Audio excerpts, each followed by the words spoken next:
안타까운 소식이 하나 있었죠. 우리 한국 교계의 어른이신 우리 여의도 순복음교회 조윤기 목사님께서 어제 소천하셨다는 그런 뉴스를 접했습니다. 정말 그러면서 이제 그 목사님의 어떤 지난 날의 어떤 그런 사역들을 기리면서 뉴스 보도한 것들을 보게 됐는데, 이 한국 교회 안에 정말 이 목사님을 통해서 큰 부흥도 있었지만 그 영향력이 정말 대한민국 전체 안에도 있었다라는 것을 그렇게 하면서 참 뿌듯하기도 한데, 그러면서 그 글귀에는 그 당시 60년대 70년대 이 목사님을 통해서 주셨던 그 성도들에게 메시지만이 아니라 온 국민에게 그런 영향이 있었다는 거예요. 그래서 할 수 있다, 하면 된다. 이게 어찌 보면은 성경에 있는 글귀인데, 많은 경제를 그게 부흥해야 될 어떤 많은 국민들에게 그게 하나의 어떤 소망의 메시지가 되어서, 어찌 보면 한국 교회가 이런 메시지를 줬기 때문에 경제 성장을 이루었다라고 할 정도로 그 필자가 그렇게 써놓는 것을 보게 되었습니다. 그러면서 이제 요즘의 한국 교회는 어떤가? 예전에는 한국 교회는 정확하게 방향성을 갖고 있었는데, 요즘의 한국 교회는 정확하게 이런 방향성을 갖고 있나? 한국 교회 하면 오히려 부패의 어떤 그런 온상으로 느껴지는, 이게 오늘날의 한국 교회의 모습이 아닌가? 그러면서 좀 우리 한국 교회가 분명한 어떤 방향성을 가져야 되겠다라는 이야기도 덧붙여서 이야기하는 것을 보게 됐습니다. 참 귀한 목사님의, 그리고 또 그걸 이어서 이제 우리가 또 계속 교회를 세워가는데, 무엇보다 참 이 현실이나 여러 가지 상황들이 과거에 어떻게 보면 좀 우리가 교회를 바라봤던 시선과는 많이 다릅니다. 참 모여서 예배하는 것마저도 사람들에게 이렇게 눈을 흘기게 되어지는 이런 분위기와 환경 속에서 우리 교회들은 어떻게 될 것인가? 제가 이제 수요 예배 시간에 되었을 때 이제 다니엘서 말씀을 가지고 이제 그냥 쭉 보고 있었거든요. 이 시대를 향한 하나님께서 이 교회들이 어떻게 서기를 원하시는, 그것이 바로 이 다니엘 안에 숨겨져 있음을 좀 보게 됩니다. 이 다니엘 시대는 선택받은 선민이죠. 이스라엘 백성들이 바벨론에게 멸망했습니다. 그래서 포로로 잡혀갔어요. 그리고 결국 그렇게 망하게 되어집니다. 그래서 보기 좋게 하나님을 믿었던 사람이 그 어떤 기세 좋은 어떤 그런 모습은 사라지고, 오히려 정말 세상 사람들에게 손가락질을 받는, 너희가 믿는 하나님의 성전이냐? 그러면서 우습게 여겨지는 그런 분위기 속에서의 다니엘, 마치 요즘 시대에 우리가 세상 가운데 교회의 모습은 아닌가 하는 생각을 하면서, 그런 가운데서도 하나님은 다 무너진 것 같고 없어진 것 같고 비난을 받는 것 같지만, 다니엘과 다니엘의 세 친구들을 통해서 하나님의 살아계심을 드러낸 것처럼 하나님은 여전히 교회 안에 또한 소망을 갖고 계신 것을 보게 되어집니다. 그러면서 하나님이 다니엘과 같은, 다니엘의 세 친구들과 같은 믿음의 모습으로 우리를 세우기 위한 또 다른 하나님의 연단이 아닌가, 이렇게 생각할 때 주시는 메시지가 있고, 또 우리가 이런 고난과 어려움들을 어떻게 이겨갈지 지혜를 또 얻는 시간이라고 생각합니다. 오늘 이제 다니엘의 모습과 함께 이 느부갓네살 왕의 모습을 보게 돼요. 지난 2장에 우리가 함께 나누면서 2장에 꿈을 꿨다고 했잖아요. 꿈을 꿨는데 꿈을 맞추라고 술사와 그런 사람들에게 이야기를 합니다. 그때 그 느부갓네살 왕이 왜 그랬을까? 말씀드린 대로 그에게는 엄청난 앞날에 대한 불안함이 있었어요. 자기의 왕위를 계속 유지할 수 있을 것에 대한 고민이 있었고, 그러다가 밤에 잠을 자는데 자기도 생각지 못한 꿈을 꾼 거예요. 이게 불길하기도 했습니다. 근데 이 꿈에 대해서 해몽하기를 원했죠. 그때 다니엘이 나타나서 그 꿈을 해몽해요. 자기가 꿈도 이야기하고 그것을 해몽했을 때 그 다니엘의 하나님을 높이면서 다니엘에게 무릎 꿇었던 느부갓네살, 어쩌면 정말 하나님을 경험한 사람이잖아요. 그러면 이제 예수님을 믿겠구나, 하나님을 잘 믿겠구나라고 생각했지만 그렇지 않은 모습이 3장에 이어집니다. 그러니까 진짜 예수님을 믿는지 안 믿는지, 그냥 겉으로 봤을 때 찬양하고 겉으로 봤을 때 교회에 오고 이것을 가지고 예수 잘 믿나 보다라는 것이 아니라, 마음의 주인이 진짜 바뀌었는가, 그게 아닌가, 이것을 느부갓네살 왕을 통해서 볼 수가 있다는 것이죠. 이 느부갓네살 왕이 오늘 본문 1절에 보게 되어지면 신상을 만듭니다. 자, 느부갓네살 왕이 금으로 신상을 만들었으니 높이는 60규빗이요 너비는 6규빗이라. 그것을 바벨론 지방의 두라 평지에 세웠더라. 금신상을 하나 세웠는데 60규빗이라는 것은 지금 얘기하면 30m 정도 됩니다. 30m가 짧은 것 같지만 10층 건물의 높이예요. 그 당시 정말 그 고대 시대에 10층짜리 높이로 신상을 세웠다.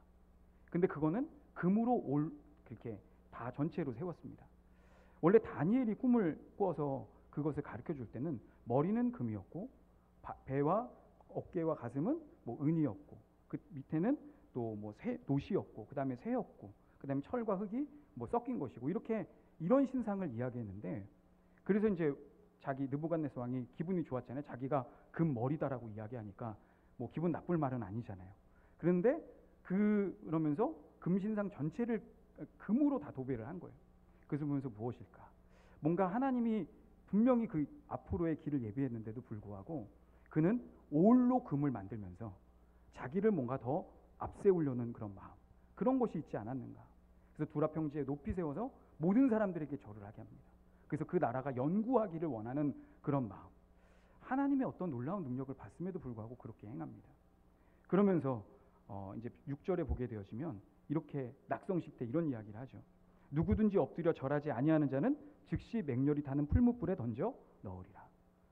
그냥 금심상만 세워서 절하는 게 아니라 절하지 않으면 풀무불에 던지겠다. 정말 잔인하잖아요. 절하지 않는다, 인사하지 않는 것으로 죽이겠다라고 이야기합니다.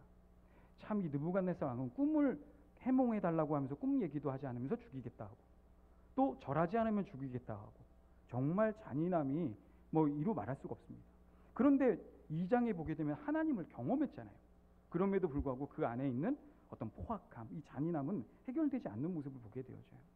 앞서 말한 대로처럼 왜 이렇게 절하게 했는가? 그 나라를 견고하게 하려는 그런 마음이었죠. 그러면서 이제 어떤 많은 성경학자들이 이 다니엘서 3장 안에는 다니엘이 빠져 있습니다. 사드락 메삭 아벳느고는 다니엘의 친구들은 있는데 왜 다니엘은 여기에 빠져 있느냐? 낙성식이고 모든 관원들이 다 모았다면 다니엘도 있어야 될 텐데 왜 다니엘이 없었느냐?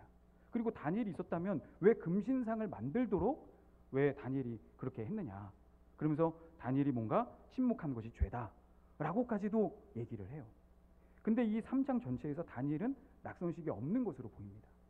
그리고 다니엘이 만약에 그런 힘이 있더라도 느부갓네살 왕이 다니엘의 말을 듣고 움직이겠습니까? 그러니까 그만큼 우리가 다니엘은 정말 높구다라고 생각하지만 느부갓네살 왕에 비해서는 한참 모자란 것이죠.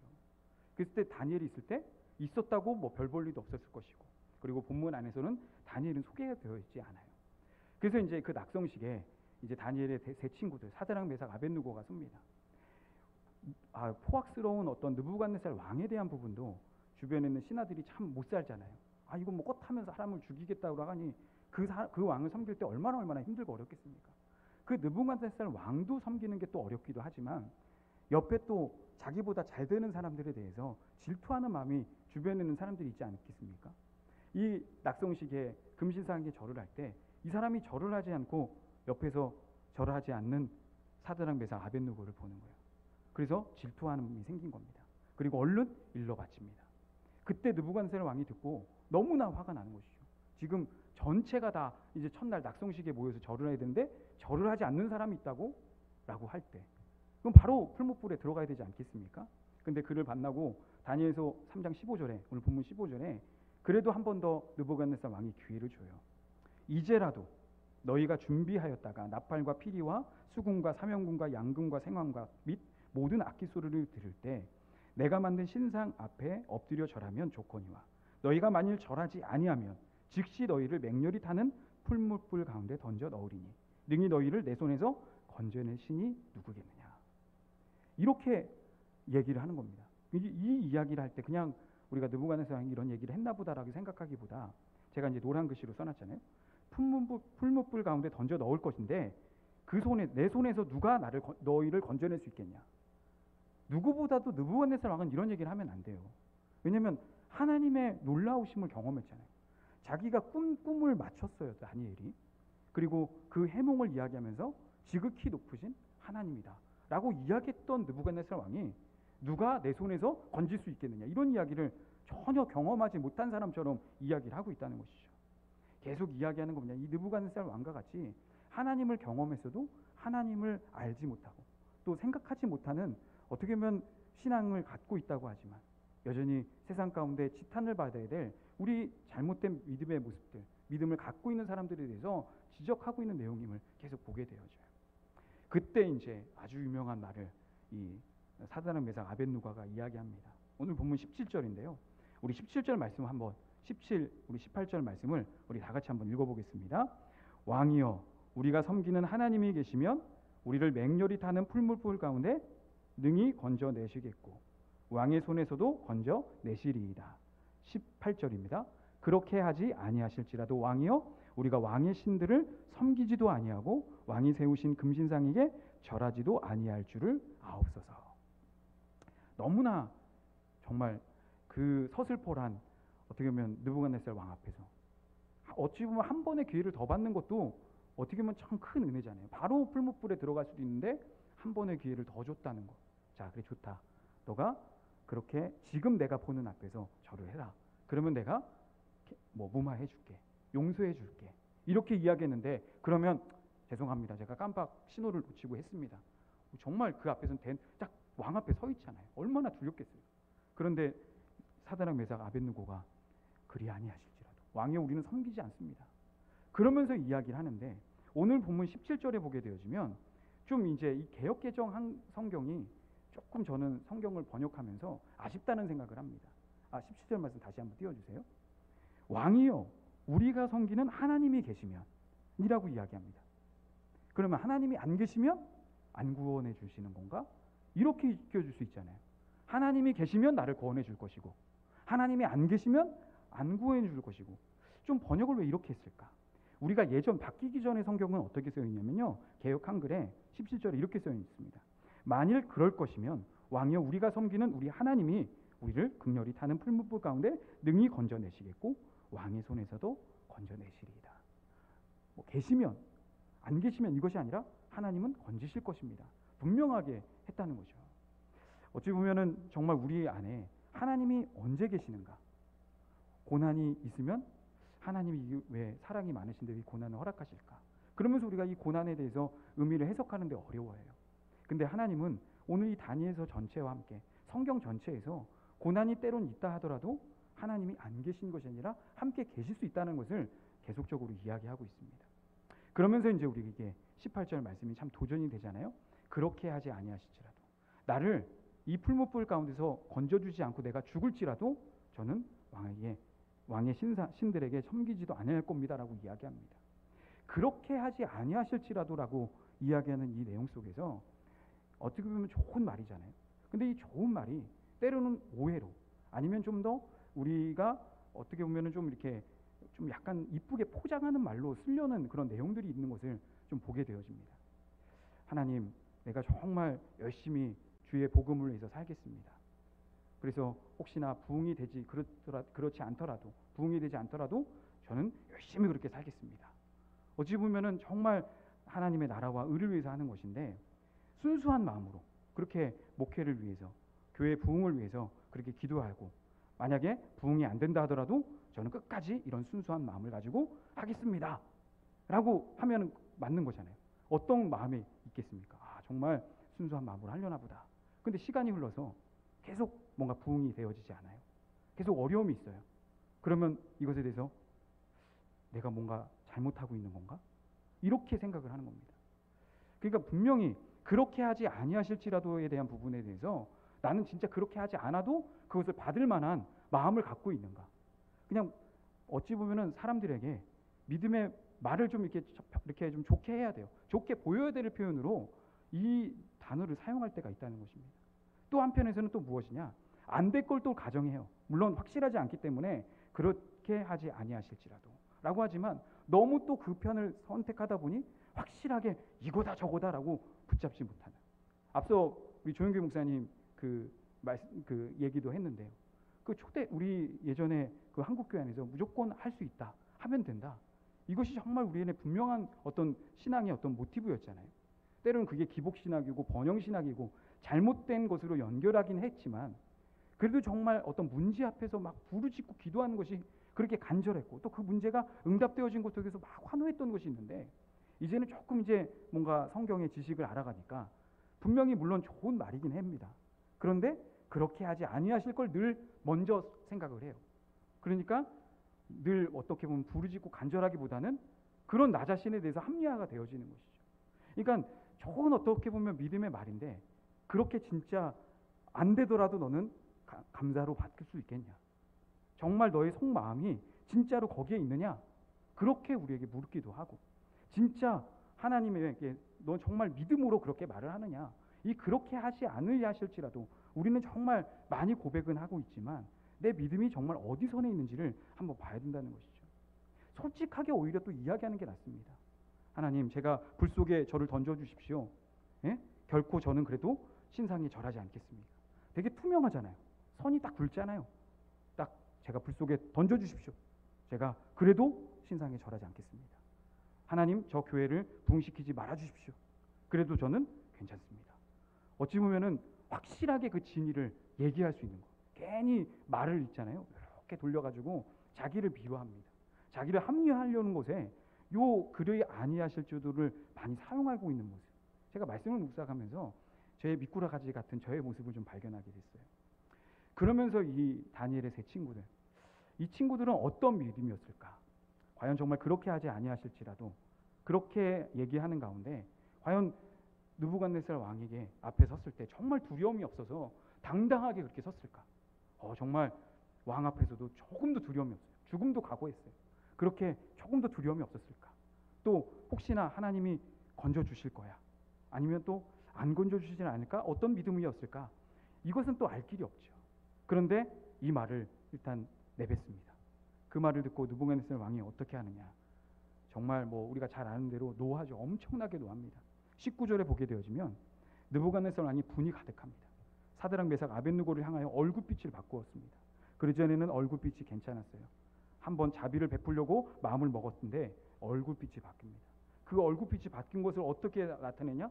풀부풀을 뜨겁게 하는데 평소보다 7배를 뜨겁게 합니다. 최대한 뜨겁게 한 거예요. 정말 뜨겁게 만든 겁니다. 그러니까 그만큼 얼굴빛이 바뀐 그 노한 것이 바로 이 풀무불의 그 뜨겁기를 높게 한 것을 보면서 알 수가 있는 것이죠. 그러면서 20절에 군대 중 용사 몇 사람을 세워서 붙잡으라고 얘기합니다. 자, 용사 중에 그냥 군인 중에서 가장 힘센 사람을 붙여요. 그래서 붙잡습니다.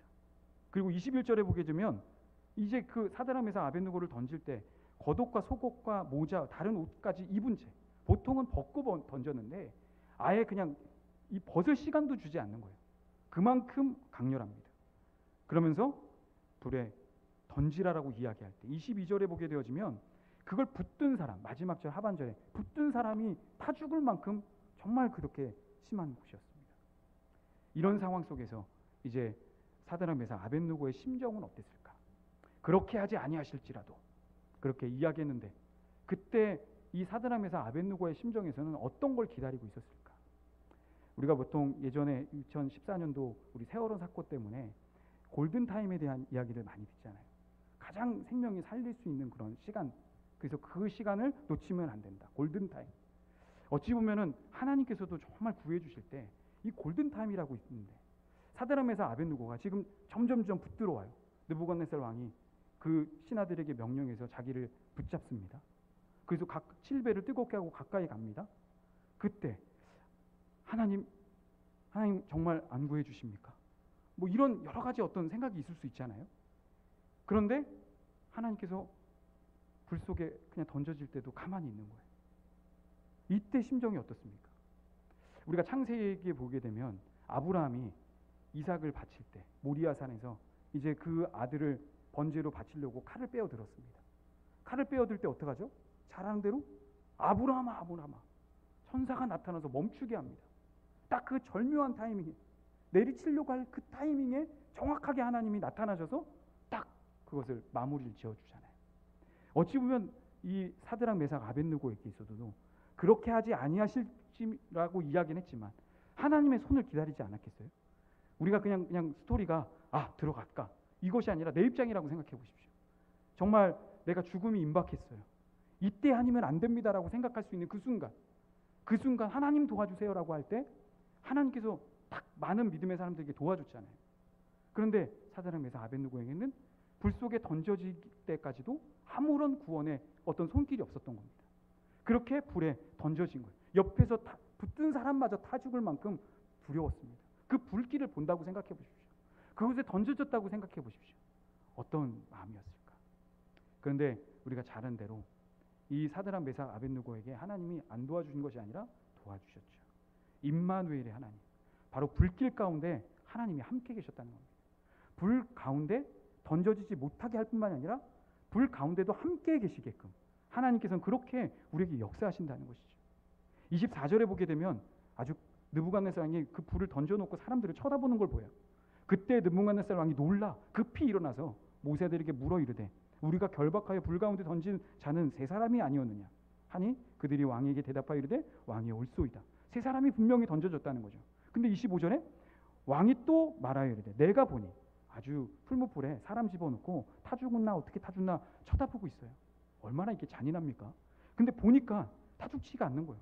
세 사람이 아니라 네 사람이요. 결박되지 아니한 네 사람이 불 가운데로 다니는데 상하지도 아니하였고 그 넷째 모양은 신들의 아들과 같도다.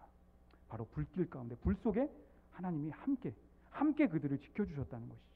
이게 느부갓네살 왕의 눈에 보였던 겁니다. 제가 우리 요즘 이사야서 말씀을 보고 있잖아요. 이사야서 43장 2절에 이렇게 쓰여져 있어요. 하나님이 어떻게 우리를 보호하시는가? 내가 물 가운데 지날 때 내가 너와 함께 할 것이라. 강이 건널 때 물이 너를 침몰하지 못할 것이며 내가 불 가운데를 지날 때 타지도 아니할 것이요 불꽃이 너를 사르지도 못하리니. 지금 이 말씀이 예언이 성취가 되어진 거예요. 불 가운데 지날 때 타지도 아니할 것이다. 이게 바로 사드락 메삭 아벳느고를 향한 그 예언의 성취를 지금 보여주고 있다는 것이죠. 이렇게 불 가운데 있음에도 불구하고 타지 않게 하셨어요. 저는 이 말씀을 보면서 참 은혜롭습니다. 나도 은혜롭게도 보지만 한편에는 제가 앞서 말한 것처럼 좀 불합리한 느낌. 왜 하나님 이 다니엘서를 보게 되면요, 이게 늘 스토리가 해피엔딩으로 끝나요. 딱 어떤 위기 속에서 하나님이 도와주시고 극적으로 구원해 주시고, 물론 불 가운데 던져지는 것은 하나님께서 허락했지만 불에 던져졌어라도 타지 않게 해주시는 것. 어찌됐든 이 다니엘과 다니엘의 세 친구들은 하나님께서 기적적으로 보호해 주시고 살려주시잖아요. 그리고 또 제가 이사야서 말씀을 볼 때 히스기야 왕이 하나님 앞에 질병을 놓고 기도할 때 하나님께서 응답해 주십니다. 그래서 응답에 대한 부분으로 해 시계를 그림자를 10도를 뒤로 물러가게 하잖아요. 이런 어떤 확실한 증거들을 보여줘요. 그러면서 저는 이 말씀을 보면서 왜 누구에게는 이렇게 하나님께서는 은혜를 허락하시고 왜 누구에게는 왜 이런 것들을 허락하지 않을까? 불 가운데 던져져더라도 불이 타지 않게 해주신다면, 물 가운데 던져져더라도 물이 상치 못하게 한다면 왜 물 가운데 우리가 먼저 죽게 된 내 자녀들, 불 가운데서 여러 가지 어려움 속에서 그렇게 하나님 왜 도와주지 않습니까? 저는 오히려 이 말씀을 보면서 하나님 좀 공평하신 하나님인데 공평하지 않은 것 같다는 생각이 매번 들었어요. 근데 제가 전에 이사야 39장, 38장 말씀을 나누면서 우리 성도님들과 하나님께서 보게 하신 것이 무엇이냐면, 저기 히브리서의 말씀을 보게 되어지면 두 서로 상반된 어떤 상황이 하나님 안에서는 다 옳다라는 표현을 하고 있어요. 히브리서 11장 34절에 이렇게 쓰여져 있습니다. 불의 세력을 멸하기도 하며 칼날을 피하기도 하며 연약한 가운데 강하게 되기도 하며 전쟁에 용감하게 되어 이방 사람들의 진을 물리치기도 하며. 분명히 뭔가 불의 세력을 이기고 칼날을 피하고 연약한 데 강하고 전쟁 가운데 용감해서 이기고, 이런 부분이 34절에 이야기를 하고 있어요. 근데 이런 자들과 37절 돌로 치는 것과 톱으로 켜는 것과 시험과 칼로 죽임을 당하고 양과 염소의 가죽을 입고 유리하고 궁핍하고 환난과 학대를 받았으니. 아니 34절에는 분명히 뭔가 승리한 사람들인데 뒤에서 보게 되면 돌로 칠 때 돌로 침을 받는 거예요. 톱으로 켤 때 톱에 켜는 것을 이기는 게 아니라 톱에 켜서 죽는 겁니다. 시험의 칼로 죽임을 당하는 거예요. 이런 유리하고 어려움을 당하는 자들과 앞서 그것을 이긴 자들과 똑같다라고 이야기하는 거예요. 똑같은 믿음의 사람이다라고 이야기하는 겁니다. 어떻게 똑같을 수 있을까요? 그러니까 불 가운데서 불이 상치도 않게 건져준 사드락 메삭 아벳느고와 또 물 가운데서 하나님께서 구원해 주지 못한 것 같은, 그래서 결국 거기서 죽음을 맞이한 그런 어떻게 보면 먼저간 믿음의 성도들. 어쩌면 우리에게는 왜 하나님께서 더 하나님 예비하셔서 좀 구원해 주시고 하면 될 텐데. 영원한 천국이 있으니까. 영원한 천국이 있으니까 하나님이 그 모든 상황들이 먼저 죽든 나중 죽든 그 모든 것이 하나님 안에서 영광이 되어진다는 것이죠. 제가 이 말씀을 그때 묵상하고 붙잡으면서 얼마나 제게 있어서 제가 오랫동안 가지고 있었던 어떤 그 불평의 눈, 불만의 눈이 사라지게 되는지 정말 그것에서 은혜가 되어졌어요. 그렇게 하지 아니하실지라도. 그래서 살았다. 이것이 아니라 그래서 내가 부흥이 안 됐어.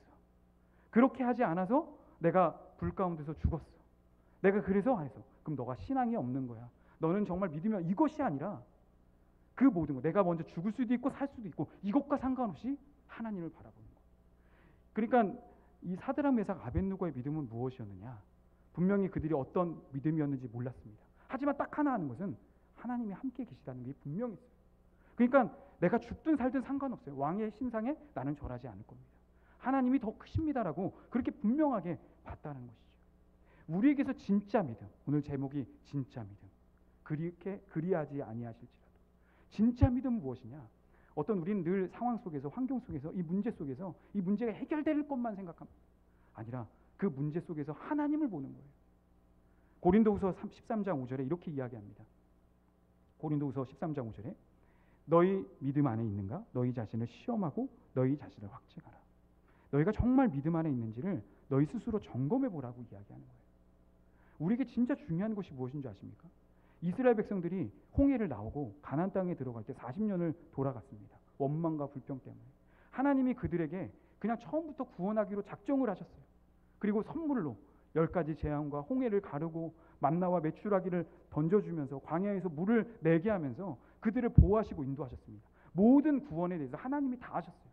그리고 딱 하나 요구한 건 나를 믿느냐, 나를 확실하게 믿느냐라는 믿음을 요구하고 있다는 것이죠. 근데 그 믿음 속에서 이스라엘 백성들이 어떻게 했느냐? 계속 여전히 누리고 있는 것에도 불구하고 하나님에 대해서 원망과 불평을 하면서 떠나게 됩니다. 과연 나는 정말 믿고 있는가? 느부갓네살 왕 하나님을 또 여기서 또 찬양을 합니다. 회심한 것 같아 보여요. 또 찬양을 하지만 우리가 또 역사를 알잖아요. 느부갓네살 왕이 또 고난이 와야 그때 정말 회심이 4장에서 이루어지게 됩니다. 근데 우리에게 있어서 정말 소중한 것이 무엇이냐? 물론 여러 가지 어떤 문제 속에서 문제를 해결하는 것보다 더 중요한 것은 과연 나는 정말 문제와 상관없이 상황과 상관없이 하나님을 바라볼 수 있는 이 눈과 마음이 분명하게 떠 있는가? 그래서 오늘 다시 한번 5절 말씀 다시 한번 보여주세요.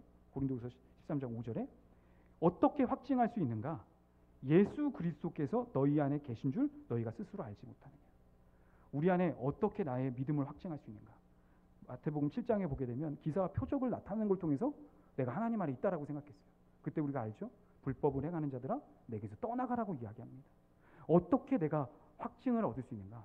내 안에 계신 하나님. 기사와 표적이 나타나서 이게 일어났구나. 기사와 표적이 안 나타나면 안 계시고 나타나면 계신 거고 이것이 아니라 그것과 상관없이 계시고 내 마음 가운데 평강을 주는 것. 이게 바로 하나님께서 우리에게 주시는 놀라운 믿음의 선물이라는 것이죠. 오늘도 하나님께서 이 진짜 믿음을 세워가길 원합니다. 다니엘과 다니엘의 세 친구들에게 하나님께서는 이런 믿음의 사람을 되기를 원한다. 이렇게 계속 말씀을 묵상하면서 보게 해요.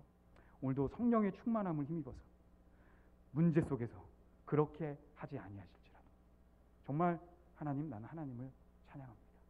오늘 정말 그 진짜 믿음의 고백을 그렇게 하나님 앞에 올려드리시는, 그리고 그런 삶으로 인해서 하나님의 영광을 드러내시는 우리 믿음의 성도들 되시기를 예수님의 이름으로 축원합니다.